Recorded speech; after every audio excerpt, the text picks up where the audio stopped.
حضرت عمر بن عبدالعزیز رحمہ اللہ پر فکر آخرت کا بڑا غلبہ رہتا تھا۔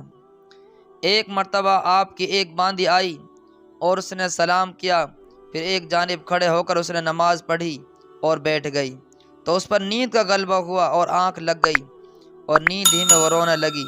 پھر وہ بیدار ہوئی، عرض کیا، اے امیر المؤمنین، میں نے خواب میں ایک عجیب منظر دیکھا ہے۔ پوچھا کیا دیکھا؟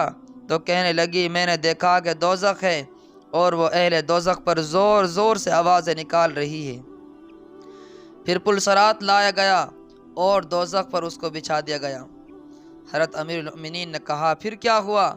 کہنے لگی، پھر امیر المؤمنین عبد الملک بن مروان کو لایا گیا اور پلسرات پر ڈالا گیا، اور وہ کچھ ہی دور اس پر چلے تھے کہ پلسرات جھک گئے اور وہ جہنم میں گر گئے۔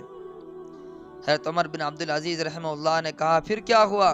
کہنے لگی، پھر امیر المؤمنین ولید بن عبد الملک کو لایا گیا اور پلسرات پر ڈالا گیا، وہ بھی کچھ ہی دور اس پر چلے تھے، پلسرات جھکا اور وہ جہنم میں گر گئے۔ حضرت عمر بن عبدالعزیز رحمہ اللہ نے کہا پھر کیا ہوا؟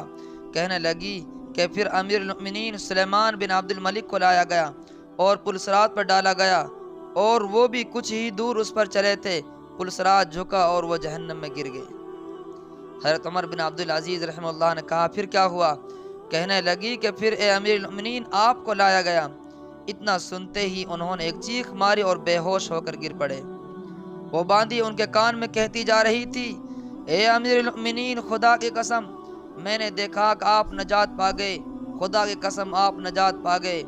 راوی کہتے ہیں کہ باندھی تو یہ کہتی جا رہی تھی اور عمر بن عبدالعزیز رحمہ اللہ کی چیخیں نکل رہی تھی اور وہ اپنے پیروں کو زمین پر رگڑتے جا رہے تھے۔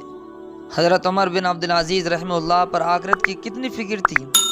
آج ہم ہیں کہ کتنے گناہ کر رہے ہیں، کتنی برائیاں کر رہے ہیں، دن رات میں کتنے ہم گناہ کر لیتے ہیں، لیکن ہمیں آخرت کی کوئی فکر نہیں ہوتی۔ جب کبھی فکر ہوتی ہے تو دنیا کی فکر ہوتی ہے، دنیا کے کام دھندوں کی فکر ہوتی ہے، دنیا کے مشاغل کی ہمیں فکر ہوتی ہے کہ ہمارے بھی یہ کام ہو جانا چاہیے۔